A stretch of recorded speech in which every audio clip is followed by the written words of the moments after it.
pemirsa, selamat datang di Wakey Wakey Show. Let's wake up to build a harmony.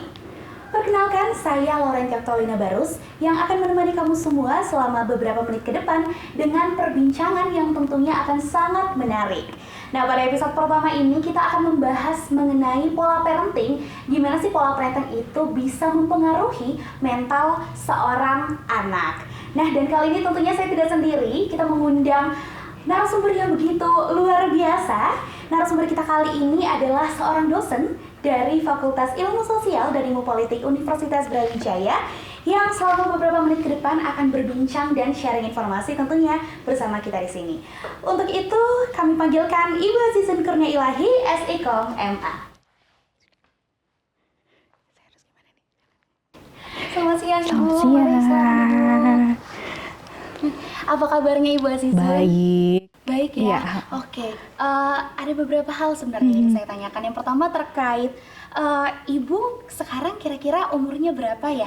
Saya kelahiran 1987. 87. Berarti berapa kira-kira? 87 berarti Ayo. 23, 26, 36. Betul. 36. Oke. 36. Oke, di umur Ibu yang 36 tahun sekarang sudah memiliki anak berapa, Bu? Saya ada 2 anak yang semuanya adalah laki-laki. Otomatis saya di rumah berempat, kami hanya berempat, hanya saya saja yang perempuan. Semuanya adalah laki-laki, suami dan 2 anak laki-laki. Oke. Untuk anak pertama umurnya berapa, Bu? Untuk anak pertama usianya saat ini adalah 7 tahun. Tanggal 20 bulan ini dia 7 tahun. Kemudian yang kedua itu usianya bulan Agustus nanti itu baru 6 tahun. Berarti sudah sekolah? Sudah sekolah. SD dan TK? Yang pertama yang 7 tahun ini dia akan masuk SD. Kemudian yang kedua dari TKA dia akan ke TKB. Jadi jaraknya tidak jauh, hanya 13 bulan. Baik.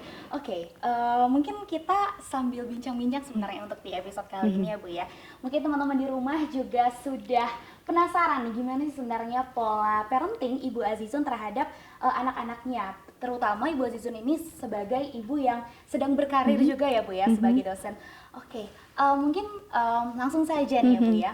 Ibu Azizun kan juga seorang dosen di FISIP gitu. Pasti kalau lagi hari kerja sedang sibuk dan juga ketemu anak di rumah juga mungkin untuk frekuensinya jarang seperti itu. Nah, apalagi kalau misalnya ada pekerjaan yang harus dikerjakan saat di rumah, pekerjaan kantor yang harus dikerjakan saat di rumah kayak gitu. Nah, dari Ibu Azizun sendiri, apakah ada kesulitan selama membagi waktu antara bekerja dan mengurus anak gitu? Lalu juga gimana sih caranya Ibu untuk efektivitasnya untuk melakukan komunikasinya dengan anak, dalam artian supaya anaknya juga bisa build trust ke Ibu Azizun dan juga nggak ngerasa ditinggal gitu saat Ibu bekerja. Ya, pertanyaannya udah pertama tapi sulit ya. Karena saya yakin bahwa setiap orang, apalagi ibu begitu yang kebetulan adalah working mom, itu pasti akan memiliki ini yang berbeda. Maksudnya ritme yang berbeda begitu. Karena kebetulan kalau saya sedang ada di rumah, saya tidak tahu, mungkin ini bukan hal yang mungkin tidak bisa mewakili working mom yang lainnya. Kalau working mom yang lainnya mungkin di rumah ada kantor sendiri, mungkin tempat kerja sendiri, tapi kalau saya antara tempat bermain dan tempat saya bekerja itu jadi satu. Gitu. Jadi saya bisa lihat mereka ngapain, mereka mau jumpalitan, mereka mau kejar-kejaran, mau bahasanya gelut, bertengkar gitu pun saya tahu begitu. Karena pada saat di rumah atau mungkin apalagi waktu COVID itu kan saya WFH, jadi saya bisa benar-benar tahu mereka sedang apa begitu. Terkadang memang agak sulitnya di situ pada saat kayak rapat masih rapat daring, baik waktu COVID ataupun yang sekarang, kalau kemudian di jam-jam habis maghrib gitu ya, kemudian kita ada rapat gitu, itu kan anak-anak biasanya, "Mah, jangan kerja terus, "Mah, laptopnya dimatiin," kayak gitu. Itu memang ada sebuah rasa bersalah begitu. Jadi mau tidak mau ya, kalau kemudian pada saat saya rapat mereka mau minta pangku ya akan saya pangku, mereka mau minta bahasanya ya, main kartu, bahasanya kayak sekarang kan lagi musim main kartu Pokemon gitu yang di tag gitu, kemudian yang satunya kebalik atau yang satunya gini, terus siapa yang menang ya itu akan saya lakukan begitu, karena memang itu adalah bentuk saya untuk bisa memperlihatkan bahwa bagaimanapun saya bekerja, saya masih punya waktu dengan mereka begitu, meskipun mungkin tidak seperti full mom yang ada di rumah yang bisa memberikan waktu hampir yang cukup banyak untuk anak-anaknya, tapi itu adalah cara saya untuk untuk bisa berkomunikasi sama anak-anak. Satu hal lagi yang kemudian saya lakukan adalah kalau kemudian mereka mengatakan mah gitu, mama, dan paling tidak mereka manggil saya 2 kali, otomatis saya harus respon begitu, mah, mama gitu. Tidak tahu apakah mungkin menurut saya nggak penting ya, tapi menurut mereka adalah penting. Mah, mama gitu. Mereka mau cerita, ternyata mau cerita temannya, atau dia cerita di kelas bagaimana, atau dia hari ini menemukan sesuatu. Maka mau tidak mau kalau mereka manggil saya sudah 2 kali, artinya mereka perlu untuk bicara sama saya. Saya mau nggak mau ya harus ngomong sama, iya kenapa mas, kenapa dek, saya gitu. Tapi kalau kemudian, karena pernah satu kali, mungkin pada saat itu saya benar-benar yang rasa capek begitu karena memang banyak deadline, kemudian saya rebahan gitu ya, terus kemudian si mas bilang, mama gitu, mas mama capek gitu, ya sudah nggak jadi cerita gitu, itu langsung dek ke saya, kayak ngerasa kayak oh ya Allah, iya ya gitu kan, maksudnya takutnya adalah nggak usah deh, aku nggak jadi cerita gitu. Nah itu yang kemudian membuat saya menyesal. Tapi saya nggak mungkin kalau kemudian bahasanya dedes ya, mas, mau cerita apa sih tadi? Ayo cerita apa gitu. Saya tidak melakukan itu gitu, karena saya meyakini bahwa semakin anak itu dipaksa untuk bercerita, terkadang mereka nggak mau cerita. Terkadang seperti itu. Jadi akhirnya saya diem sampai, meskipun sebenarnya saya penasaran dia mau cerita apa ya begitu. Sampai akhirnya baru besoknya dia akan cerita. Dia bilang, mama aku mau cerita yang kemarin aku nggak mau ceritain ke mama gitu. Oh apa? Saya langsung bilang gitu. Aku tadi ketemu Aksata. Aksata itu adalah teman satu kelas. Aku tadi ketemu Aksata mah. Aksata main sepeda. Jangan-jangan Aksata rumahnya deket di sini mah gitu. Oh itu yang mau diceritain sama dia gitu kan. Yang kemarin nggak jadi karena saya, mah nanti dulu deh mama capek. Seperti itu. Terus kemudian saya mencoba untuk membalasnya di kemudian hari, karena dia mau ngomong gitu, aku ketemu Aksata, aku lihat Aksata, oh begitu, itu sih. Jadi karena mungkin ini saya nggak tahu, orang tua saya kelahiran 80, terkadang orang tua yang orang tua saya mungkin atau di era-era tahun 60, 70, kemudian mungkin 80-an juga itu cara parentingnya itu, orang tua itu adalah power, yang punya power dalam sebuah keluarga. Anak itu powerless gitu. Jadi pada saat kita berbicara tentang power dalam sebuah keluarga, jadi kalau orang tua itu sudah mengatakan A, maka itu bukan suatu hal yang bisa didiskusikan pada anak gitu ya, sehingga kan posisi anak ini kan powerless begitu, sehingga itu yang saya tidak ingin lakukan. Karena orang tua saya dulu gitu, kamu harus A, kamu harus B gitu. Kalau kamu nggak nurut ini, kamu ini berarti anak yang nggak baik. Kamu kayak gini berarti kamu durhaka loh sama orang tua, nggak mungkin. Nah, saya tidak mau melakukan hal yang sama karena saya yakin anak yang sekarang itu kan berbeda karakteristiknya dengan anak-anak yang zaman saya dulu kecil gitu. Nggak ngaji, kamu nggak ngaji nanti sulap apa aja sama Allah, nanti jadi apa kayak gitu kan. Itu kan hal-hal yang menurut saya adalah bukan sebuah hal yang membuat jadinya nanti anak itu akan tumbuh takut sama orang tua gitu. Tapi bukan, sedangkan saya ingin menjadi orang tua yang nanti anak saya siapa sih nggak pengen disayang kayak gitu ya kan. Jadi saya pengennya nanti pada saat mereka tahu, mereka paham saya melakukan hal apa dan lain sebagainya, nanti timbal baliknya adalah ke saya sendiri begitu. Saya sih berpikirnya begitu. Jadi kalau di bahasa parenting yang sekarang itu adalah menyelesaikan permasalahan. kayak di inner child kita belum memaafkan, kemudian belum bisa menerima perlakuan orang tua kita dulu ke kita kayak gitu deh. Itu yang kemudian saya tidak ingin lakukan ke anak saya begitu. Jadi itu sih. Jadi kalau papahnya cerita, dia selalu bilang suami saya bilangnya ditanyain sama anak-anak karena kan kita bergantian. Jadi kita punya komit. Jadi sejak awal kita memang sepakat untuk tidak menggunakan babysitter atau kemudian ya, pengasuh yang akan di rumah itu tidak gitu. Dari awal memang kita inginnya adalah kita melakukan pengasuhan anak itu ya kita sendiri begitu. Karena suami saya dulu waktu kecil dititipkan gitu ya, karena orang tuanya sibuk karena bapak mertua dulu adalah polisi yang kemudian harus pindah-pindah dinas. Itu kemudian akhirnya suami saya dititipkan ke tante sama ke uti. Nah, saya juga seperti itu gitu kan. Saya adalah anak titip gitu kan. Orang tua saya ada di Malang, bahkan saya waktu kecil saya ada di Lamongan, jadi terpisah jauh begitu.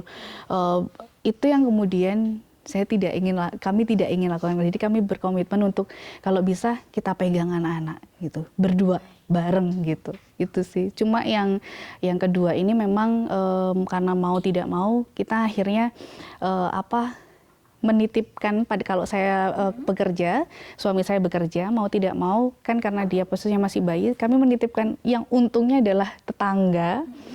Saya merasa bahwa tetangga saya dikasih rezeki, tetangga yang sangat baik. Jadi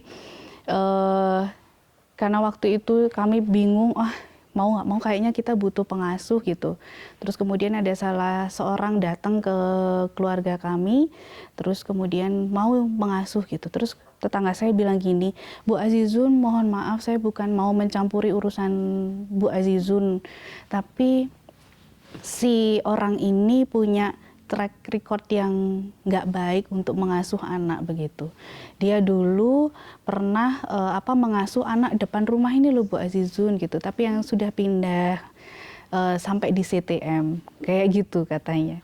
Jadi kan itu kan hal momok ya buat saya yang punya anak kecil itu kan loh, ternyata bukan hanya di TV yang ada kejadian begitu, ternyata di lingkungan sekitar saya pun ada kejadian di situ dan bahkan sampai dibawa ke rumah sakit karena overdosis CTM.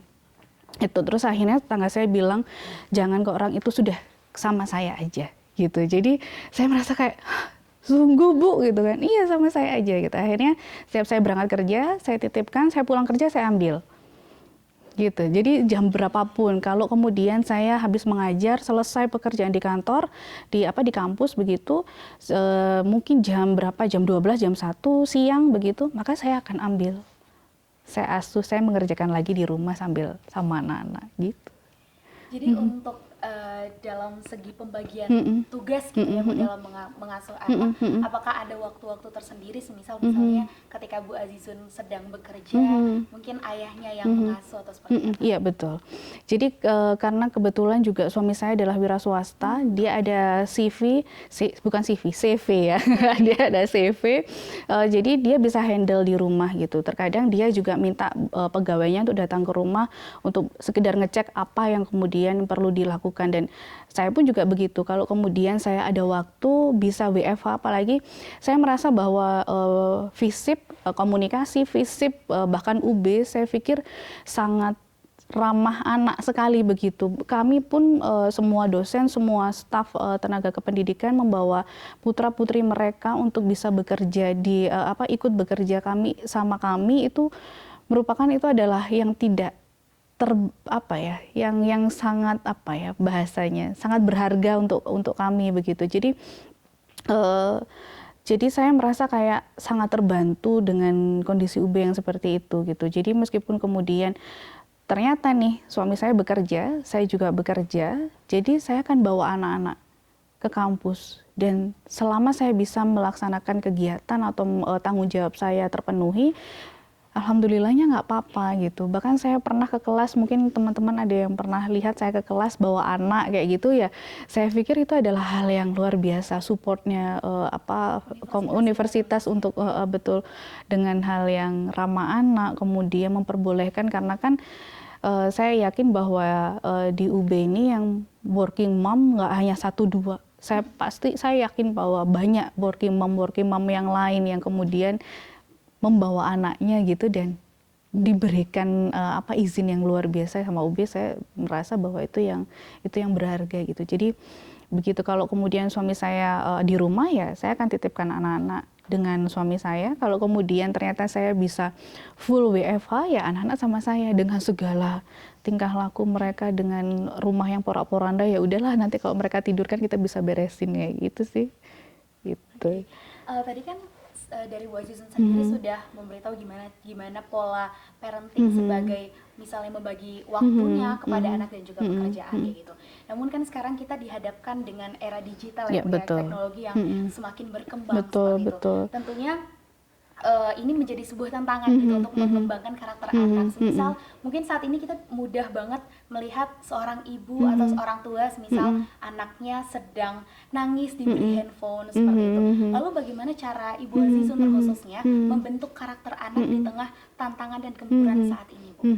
Ya, saya nggak bisa pungkiri bahwa gadget itu kayak sudah embedded sama kita, jadi udah melekat. Jangankan saya begitu, mungkin kita semua lebih baik ketinggalan dompet dibandingkan ketinggalan handphone gitu. Kenapa? Kan kita kalau pakai handphone kan kita bisa melakukan pembayaran secara secara digital juga gitu kan, dengan kris kita scan barcode dan lain sebagainya begitu.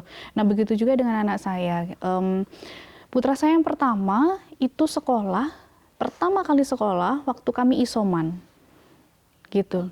Artinya di tahun berapa? Di tahun 2000, kalau sekarang 7 tahun, berarti 2023, 2022, 2021, 2020, 2022 lah kalau saya nggak salah ingat.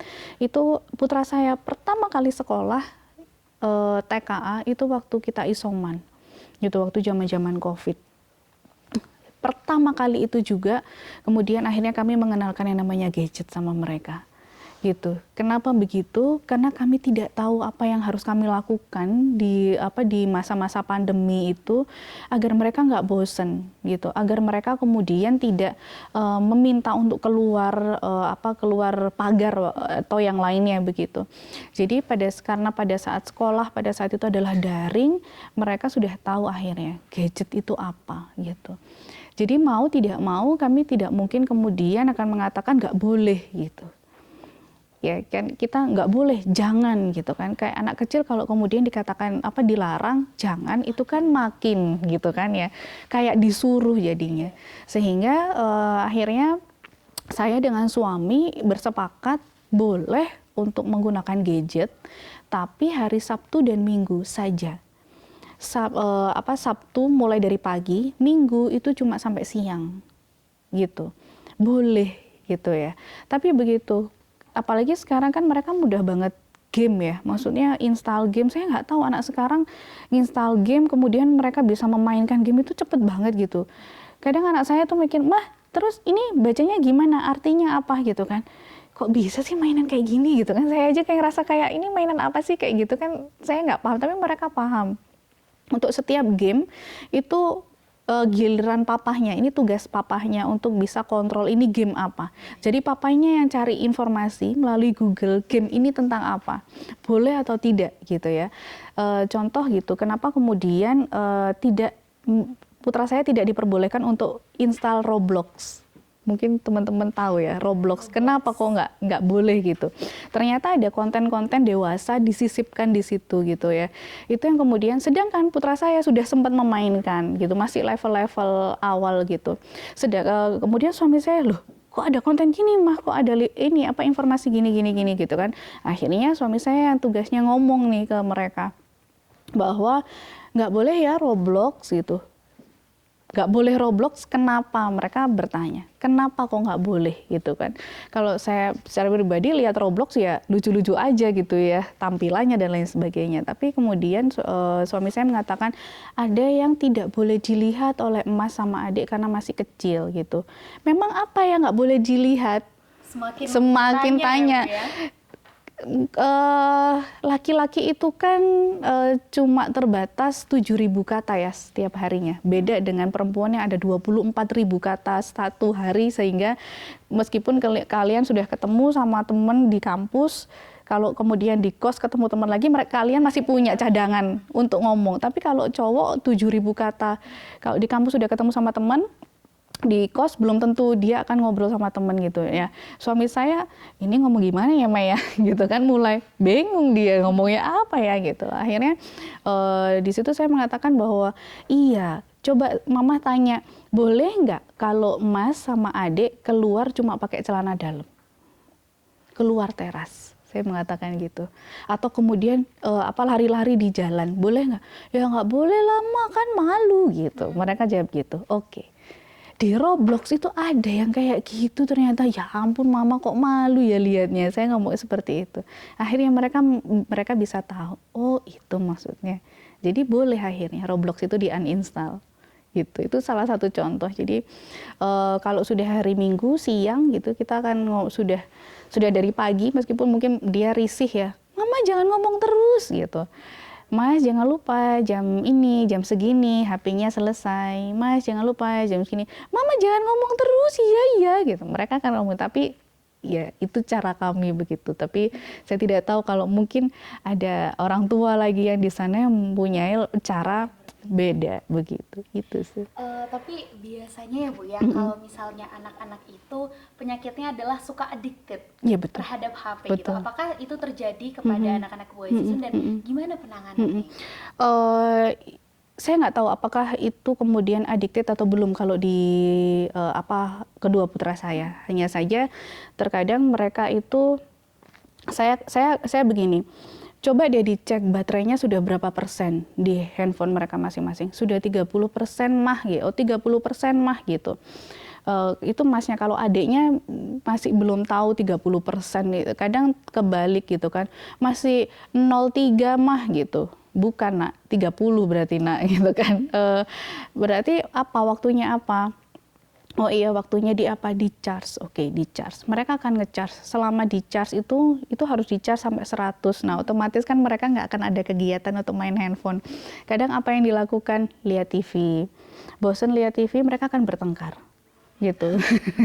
Itu saya nggak tahu, itu caranya mereka. Mereka akan bertengkar, entah mungkin rumput tetangga lebih hijau, itu memang benar adanya gitu ya untuk anak kecil. Jadi mungkin putra saya main kartu Pokemon itu, kemudian yang tadinya masnya tidak tertarik tapi menjadi tertarik karena kemudian tidak pegang handphone gitu. Sesekali mungkin mereka akan lari ke kamar untuk melihat, ya masih 35 gitu kan, akhirnya mereka balik lagi gitu. Tapi terkadang mereka juga nggak bisa di stop gitu. Contoh bangun tidur, tiba-tiba yang diambil adalah handphone gitu.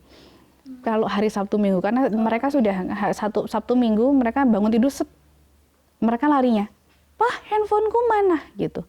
"Pah, HP-ku mana?" gitu kan. Mungkin sama kayak kita ya, kalau bangun tidur ngeliatin handphone gitu kan. Sama kayak mereka juga seperti itu. Terus tapi kita ngomong, "Ayo gosok gigi dulu. Ayo cuci muka dulu," gitu kan. Ayo apa dulu kayak gitu. Kita berusaha untuk seperti itu gitu. Jadi kalau adiktif, saya tidak tahu apakah golongan putra saya yang seperti itu masuk ke adiktif atau tidak begitu ya. Tapi yang jelas itu cara kami biar mereka tidak sering untuk untuk bahasa klik-klik layar handphone, geser sana geser sini begitu.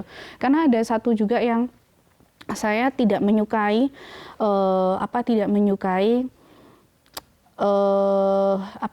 tontonan di YouTube. Mereka tuh lagi suka sekali satu tontonan di YouTube yang mereview game gitu. Suaranya mengganggu menurut saya.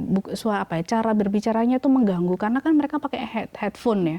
Kemudian ada mikrofon di depan mereka gitu. Jadi pada saat mereka mereview sambil bermain game itu, otomatis secara tidak sadar, nggak usah jauh-jauh deh. Kita kalau pakai headphone, pakai earphone, harus diajak ngomong sama temennya, kan pasti kan akan apa gitu, suaranya kan akan kenceng. Nah, itu yang saya tidak, yang sisi negatif ya, yang sampai sekarang pun saya berusaha untuk gimana ya caranya gitu, biar mereka tidak melakukan hal itu. Jadi mereka bermain, kemudian mau mabar ya, bener ya, main bareng kan adik sama Mas itu mereka mabar, kadang Masnya ayo dek mabar gitu, saya sampai browsing mabar itu apa gitu kan, ternyata main bareng, oh oke gitu. Ayo dek mabar gitu, jadi suara mereka meninggi gitu, kamu sini jangan gitu, pelan-pelan, nah gitu. Terus adiknya juga begitu, kamu Mas juga gitu kan. Kalau udah seperti itu langsung saya ambil handphone ya, kemudian saya bilang kalau kalian mau teriak-teriak di luar, saya mengatakan gitu. Dan saya nggak tahu itu adalah masih sampai sekarang Kak masih mencoba untuk meraba gimana ya caranya untuk mereka boleh bermain tapi tidak begitu gitu, maksudnya tidak menggunakan suara yang tinggi atau kemudian tidak saling marah antara satu dengan yang lainnya, sampai kadang papahnya tuh bilang mungkin kamu main apa tuh satunya tuh yang kotak-kotak itu apa sih, Minecraft ya, main yang satunya Minecraft, yang satunya apalah itu ya, saya nggak tahu lah apa namanya. Jadi awalnya itu mereka main Minecraft berdua gitu ya, tapi Mas jangan ambil blokku atau apalah bahasa mereka, saya nggak paham. jangan ambil ini gitu, itu kan punyaku gitu kan. Udah kalau udah kayak gitu, siapa yang mau Minecraft aja sendiri ya, nah yang satunya main game yang lain begitu. Jadi itu untuk sampai sekarang itu masih PR buat saya dan suami saya, gimana caranya kemudian mereka tidak saling tidak marah hanya karena game, karena takutnya adalah virtual reality ya. Kalau kita semua bisa mengetahui mana yang virtual, mana yang realitinya kita, tapi takutnya untuk mereka yang masih kecil, yang virtual yaitu yang realitas. Itu saya masih di situ yang kami masih mau cari ininya, solusinya gimana gitu. Itu sih. Luar biasa ya teman-teman, bagaimana cara Bu Azizun ini menerapkan pola parenting di tengah banyaknya gencaran dan tantangan saat ini ya Bu ya. Namun setelah ini kita masih akan diskusi, namun kita akan break sejenak. Boleh. Sampai jumpa di selanjutnya. Baik. Nah, tadi kan kita sudah mendengarkan nih pola parenting dari Bu Azizun, bagaimana untuk membagi waktu antara pekerjaan dan juga keluarga seperti itu, dan juga gimana caranya menghandle anak di tengah teknologi yang saat ini sedang marak-maraknya seperti itu ya Bu ya. Namun dari Ibu sendiri nih, adakah tips untuk seorang ibu nih bisa dekat sama anaknya? Karena mungkin salah satu kesulitan dari working mom juga adalah gimana untuk bisa dekat sama anak gitu, karena mungkin anak terbiasa untuk ditinggal ibunya bekerja, seperti itu. Jadi tidak ada kedekatan yang begitu intimate gitu antara seorang anak dan juga ibu. Adakah tips dari Ibu Azizun sendiri? Kalau tips, saya tidak tahu apakah kemudian ini masuk ke tips atau tidak begitu ya, tapi saya punya kebiasaan begitu, saya bukan tipe orang tua yang membacakan cerita ke anak pada saat akan tidur. Itu saya hampir tidak pernah melakukan, tapi yang saya lakukan adalah saya selalu menemani mereka tidur. Kenapa begitu? Karena saya akan recap gitu, bahasanya recap. Kenapa begitu? Karena pada saat tidur saya akan bertanya ke mereka, Mas hari ini sudah ngapain aja gitu, adik ngapain hari ini gitu kan, kira-kira tahu nggak kenapa tadi mama marah gitu? Tahu tidak kenapa kok kemudian tadi pernah ada satu momen yang saya sholat karena memang lagi kalut sekali gitu kan. Kemudian saya sholat, kemudian saya sujud terakhir itu lama sekali kan, terisak gitu ya, saya sambil nangis begitu. Ternyata si adik ini tahu begitu, si adik ini tahu, kemudian manggil masnya, mas mama kayaknya nangis deh gitu kan. Terus kemudian setelah selesai sholat saya udah pura-pura nggak ada nggak ada yang terjadi gitu ya. Tapi meskipun kemudian saya ngerasa kayak ya ampun kok kayaknya berat banget yang ini untuk dihadapi kayak gitu kan. Terus kemudian selesai sholat terus, Mama kenapa gitu, si masnya tanya ke saya, kemudian saya mengatakan nggak apa-apa, tadi kata adik mama nangis gitu. Enggak kok, mama nggak nangis gitu kan. Habis iya aku tadi lo denger mama gitu kan, si kecilnya ngomong gitu. Tapi saya mengatakan enggak, saya nggak menangis itu. Tapi pada saat malam saya menemani mereka tidur, tadi adik tanya ya sama emas, kenapa mama nangis gitu kan? Iya, itu. Mama nangis, gitu. Iya mama nangis. Kenapa kira-kira kok mama nangis? Mama sedih ya? Iya mama sedih. Adik sama mas kalau sedih gimana? Nangis nggak? Iya gitu. Memang kenapa mama nangis? Akhirnya saya cerita di situ. Jadi karena saya ingin menjadi orang pertama yang tahu apa yang mereka rasakan. Maka saya harus melakukan hal yang sama. Saya akan mengatakan apa yang saya rasakan. Mereka akan menjadi tempat saya untuk bisa mengetahui saya sedang apa, perasaan saya bagaimana, apa yang sedang saya lakukan selama seharian ini gitu. Kenapa? Karena saya ingin jadi orang pertama gitu yang mereka kasih tahu, yang nanti pada saat mereka meskipun sudah besar nanti, kalau kemudian mereka sudah punya teman, sudah punya geng gitu mungkin, atau sudah punya dunia mereka sendiri, saya ingin mereka tahu bahwa saya ada di tempat yang sama di mana mereka nanti bisa pulang gitu sih. Jadi itu yang saya lakukan setiap kali mau tidur, saya mengatakan itu gitu kan, hari ini ngapain gitu. Hari itu akhirnya pun, oh iya, ada satu kejadian yang kemudian akhirnya anak saya cerita adalah dia diganggu oleh temannya di sekolah gitu, dan dia mengatakannya juga waktu akan tidur gitu kan. Nah di situ saya mengatakan bahwa karena saya pengen, karena saya pengen disayang gitu, maka saya melakukan hal itu gitu. Orang pertama yang ingin apa yang mereka rasakan, apa yang mereka alami, saya pengen jadi orang pertama itu gitu sih. Itu sih yang saya lakukan.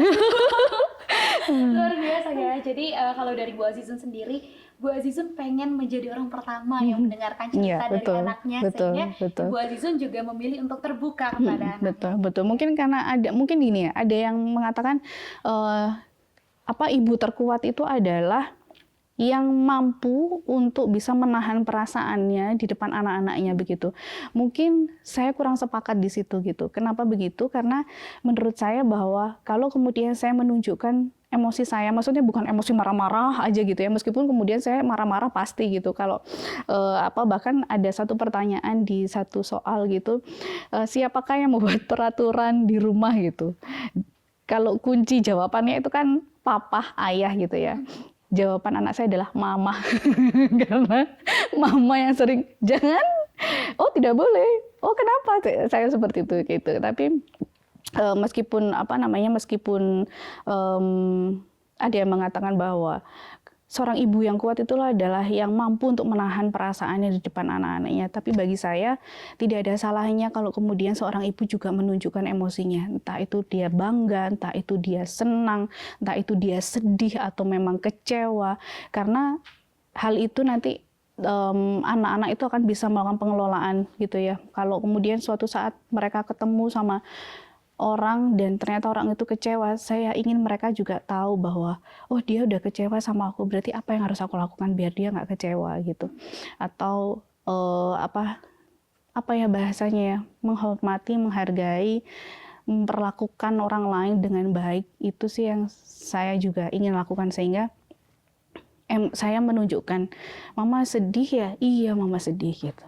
Jadi saya tidak akan enggak mama nggak sedih kok gitu, enggak gitu. Atau mungkin ada kayak pernah ayah saya sendiri gitu mengirimkan WA ke suami saya gitu kan, anak-anak itu perlu di-strength gitu. Perlu di-strength karena harus belajar, sudah mau kelas 1, untuk yang TKB itu juga begitu dan lain sebagainya begitu. Kemudian saya mengatakan pada ayah saya mohon maaf ya, aku nggak sepakat, saya mengatakan begitu. Kenapa? Karena pola asuh yang dilakukan orang tua saya ke saya itu yang ada luka-luka yang kemudian saya perlu untuk setidaknya memaafkan orang tua saya dan memaafkan diri saya begitu. Caranya saya karena apa? Cara itu adalah cara saya sebelum saya berinteraksi sama anak-anak. Itu sih. Saya agak speechless Ibu. Luar biasa. Gimana pola parenting yang lakukan oleh Ibu Azizun itu sangat menyesuaikan dengan Iya. keadaan saat ini. Ya, balik lagi saya nggak mau ditakutin, saya maunya disayang. Luar biasa banget ya. Baik, nggak terasa ya Bu ya, tadi kita udah diskusi mengenai gimana pola parentingnya Ibu Azizun, lalu juga tips untuk working mom di luar sana juga yang mungkin dalam keadaan yang sama juga dengan Ibu Azizun kayak gitu. Pertanyaan tadi sekaligus mengakhiri sesi diskusi kita pada pagi hari ini. Terima kasih banyak Ibu atas diskusinya dan jawabannya yang luar biasa. Sama-sama. Kita mungkin akan bisa ketemu di lain kesempatan ya Ibu ya. Terima kasih banyak Ibu. Sama-sama. Terima kasih semuanya.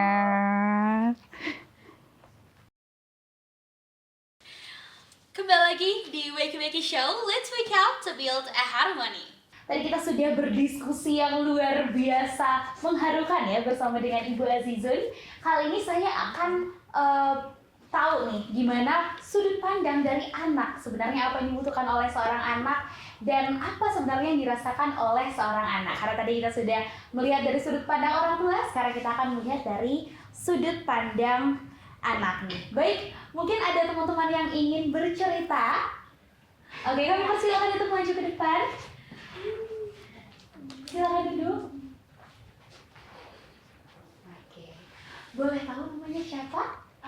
Aku Dia dari jurusan Ilmu Komunikasi. Dia dari jurusan Ilmu Komunikasi, Ibu B juga ya berarti ya? Betul. Oke. Nah, Dia kira-kira apa nih pengalaman dan cerita kamu yang pengen kamu ceritain ke kita?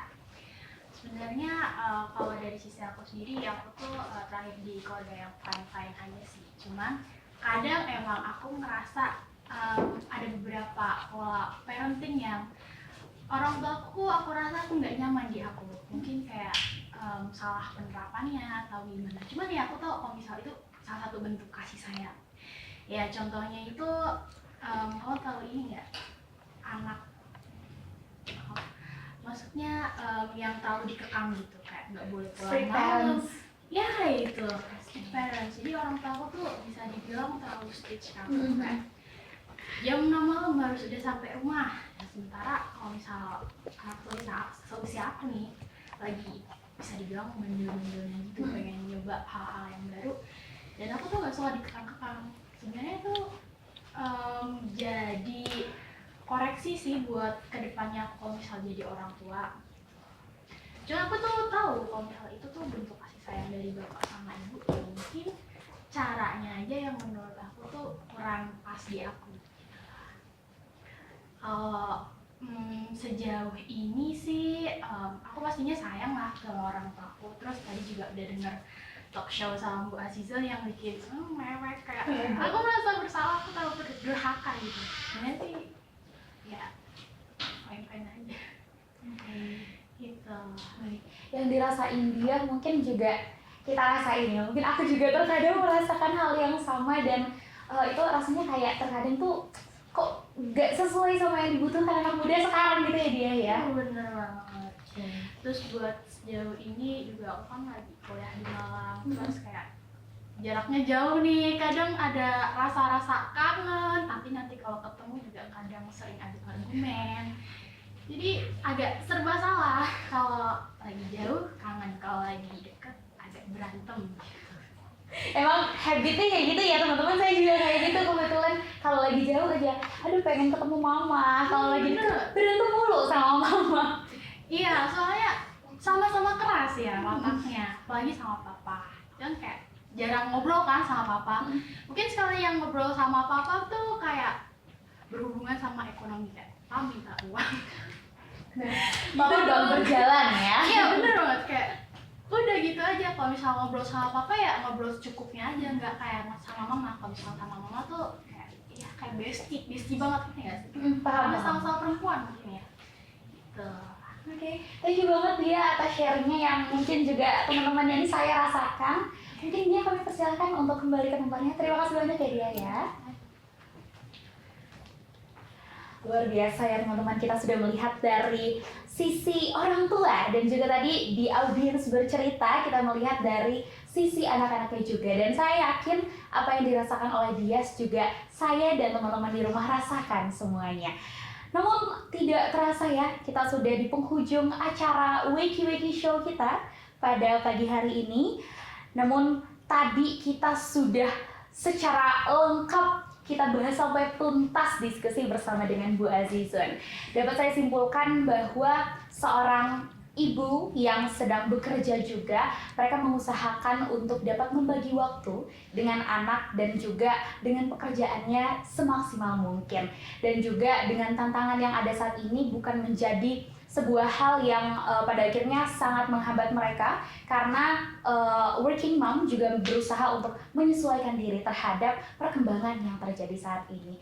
Dan juga tentunya tips dari Ibu Azizun tadi kepada seluruh working mom yang ada di luar sana, kalau misalnya mama semuanya mau untuk mendengar keterbukaan dari seorang anak, jangan lupa juga untuk terbuka kepada anak-anaknya. Tidak apa-apa untuk seorang ibu membuka dan juga mengungkapkan perasaannya kepada anak-anaknya, luar biasa banget.